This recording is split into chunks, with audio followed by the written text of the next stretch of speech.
Assalamualaikum warahmatullahi wabarakatuh. Terima kasih atas kesempatan yang diberikan. Saya Irman Syah Karoror dari program studi Magister Pendidikan IPA.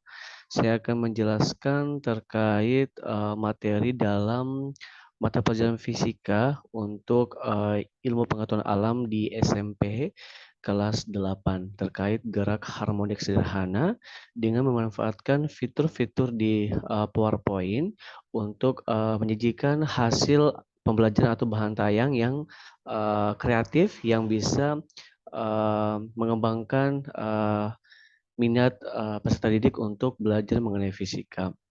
Nah, di sini saya menjelaskan tentang gerak harmonik sederhana. Ya, saya membuat dalam PowerPoint, kemudian saya menggunakan fitur-fitur di PPT. Di sini kita bisa secara interaktif ya. Kita mulai dengan informasi terlebih dahulu. Nah, di sini muncul terkait kompetensi dasar ya. Untuk kompetensi dasar sendiri yang saya ambil yaitu KD 3.11 menganalisis konsep getaran, gelombang bunyi dan sistem pendengaran dalam kehidupan sehari-hari termasuk sistem sonar pada hewan. Itu secara kognitifnya, kemudian secara psikomotoriknya pada KD 4.8 menyajikan hasil percobaan tentang getaran, gelombang dan juga bunyi. Kita bisa kembali ke halaman awal baru kita mulai ya. Kita mulai pembelajarannya. Di sini ada 3 menu yang saya sediakan, ada materi, praktikum, dan asesmen. Kita mulai dari materi. Nah, pertama kita harus tahu dulu apa itu gerak harmonik sederhana, di mana kita ketahui bahwasannya GHS atau gerak harmonik sederhana ini merupakan gerak bolak-balik benda di sekitar titik kesetimbangan di mana terdapat jumlah getaran dalam setiap detik itu tetap atau konstan. Nah, karakteristik dari benda itu mengalami GHS, bahwasannya jika percepatan sebuah benda itu dia berbanding lurus dan arahnya berlawanan dengan simpangan, ya. Selanjutnya, nah di sini adalah contoh gerak harmonik sederhana. Kalau kita dalam kehidupan sehari-hari kita bisa melihat anak-anak bermain ayunan ya. Ini adalah konsep dari gerak harmonik sederhana tentunya dalam penerapan konsep bandul dalam ayunan.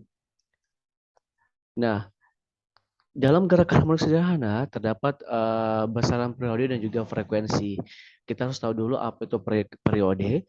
Periode merupakan waktu yang diperlukan benda untuk melakukan satu kali getaran, sedangkan frekuensi sendiri merupakan banyaknya getaran tiap detik. Nah, di sini ada gambar di mana satu getaran yang dimaksudkan adalah ketika kita mulai titik start dari A, kemudian kita kembali lagi ke titik A, ya dari A ke B ke C ke B dan B ke A lagi, itu terhitung satu getaran. Nah, jadi dipahami baik-baik lagi bahwasannya satu getaran terhitung dari titik awal, dia akan kembali lagi kepada titik awal. Itu terhitung satu getaran.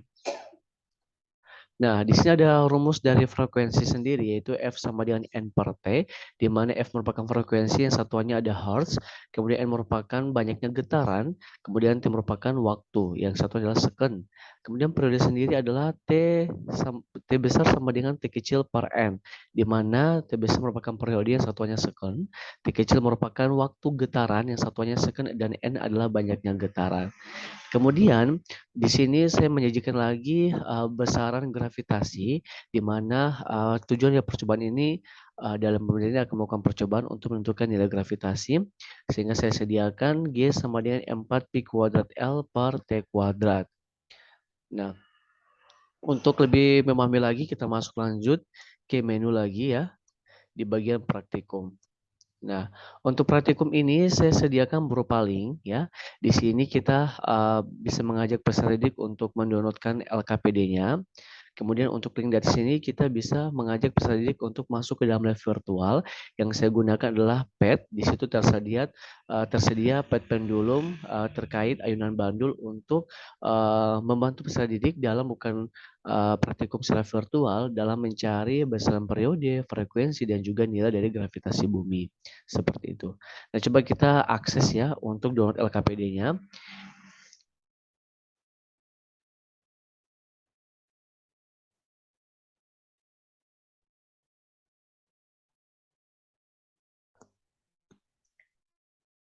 Ya, nanti ketika kita sudah mengklik link tadi ya, dia langsung terkonek di browsernya kita ya. Tinggal kita mendownload LKPD yang tersedia. Saya sudah siapkan LKPD-nya. Tinggal nanti peserta didik diarahkan untuk mendownloadnya di sini ya. Ini sudah ada foldernya di sini terkait LKPD Ayunan Bandul. Coba kita tes buka ya. Nanti kita download di sini. Dan peserta didik bisa langsung mengisi LKPD tersebut dan bisa dikumpulkan kepada guru. Nah, kemudian ini format downloadnya dalam bentuk RAR ya. Nanti kita convertkan dia. Kemudian kita lanjut lagi ya. Di sini kita bisa lanjutkan menggunakan lab virtual, menggunakan pad ya. Kita bisa klik. Dengan link ini kita bisa diarahkan langsung ke dalam lab virtualnya.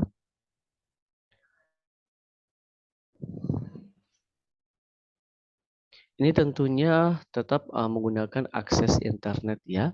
Jadi diusahakan kondisi lingkungan sekitar, akses internetnya baik untuk kita bisa mengakses LKPD-nya dan juga lab virtualnya. Nanti bisa digunakan di sini ya. Dibacakan lagi sesuai LKPD-nya, panjang tali yang kita mau gunakan berapa ya. Kita bisa atur di sini ya, panjangnya. Kemudian bebannya kita bisa ganti. Bebannya range-nya dari 0,10 sampai 1,50 kilo ya. Kita bisa manipulasi. Dan kemudian kita bisa tentukan titik awalnya ya. Titik awalnya dari mana? Coba kita coba. Ini terhitung satu getaran. Oke. Kurang lebih seperti itu ya. Pemanfaatan lab virtual pad untuk membantu peserta didik dalam melakukan praktikum secara virtual. Seperti itu. Nah, kemudian kita kembali lagi setelah mereka mempelajari materi, kemudian mereka melakukan praktikum secara virtual dan tersedia juga ELKPD-nya. Saya mengarahkan peserta didik untuk melakukan assessment ya. Di sini ada assessment-nya. Ini sebagai contoh saja sampelnya. Untuk soal yang pertama, gerak bolak-balik secara teratur melalui titik kesetimbangan disebut. Nah, ini peserta didik bisa mengklik, misalnya mereka mengklik jawabannya adalah biaya frekuensi. Nanti akan muncul, oh berarti jawabannya adalah salah. Coba kita cek lagi, misalnya peserta didik mengklik periode. Oh masih salah juga. Nah, jawabannya ketika mereka mengklik A, akan muncul benar. Mereka akan next ke soal berikutnya. Soal berikutnya ini, gambar di bawah adalah gambar ayunan bandul. Satu geteran adalah gerak bandul dari. Nah, kalau peserta didik menjawab C, akan muncul ya tanda salah. B juga muncul tanda salah. Ketika mereka mengklik D, jawabannya adalah benar. Seperti itu. Nah, kita bisa kembali lagi ya di menu utama. Kalau kita macam kurang mengerti lagi terkait materinya, kita bisa lihat materinya lagi ya. Next. Kemudian kita bisa ke praktikumnya juga ya. Tersedia linknya, link untuk pad-nya ya, pad-nya untuk pendulum dan juga untuk ELKPD-nya. Kemudian sudah tersedia contoh assessment. Ini adalah gambaran besarnya dari PPT ya, PPT yang saya buat terkait kompetensi dasar yang ingin saya kembangkan. Di sini saya menggunakan keseluruhannya saya menggunakan fitur-fitur di PowerPoint seperti itu. Jadi dengan PowerPoint kita bisa membuat ya bahan ajar yang lebih interaktif sehingga peserta didik bisa termotivasi dalam pembelajarannya seperti itu. Dan di sini saya sediakan icon juga untuk selesai dan terima kasih. Mungkin itu saja yang bisa saya sampaikan terkait bahan tayang yang disesuaikan dengan rancangan kompetensi dasar yang telah saya rencanakan. yang tentunya tidak terlepas dari prinsip-prinsip 10 prinsip multimedia. Tentunya harus mengkaitkan dengan adanya video, kemudian lebih interaktif, lebih menarik sehingga bisa memberikan motivasi, minat kepada peserta untuk bisa belajar lebih baik lagi. Dan tentunya kita harapkan hasil belajarnya, kemudian motivasinya, sikapnya untuk pembelajarannya lebih baik lagi. Terima kasih, sekian dari saya. Terima kasih atas kesempatannya. Wassalamualaikum warahmatullahi wabarakatuh.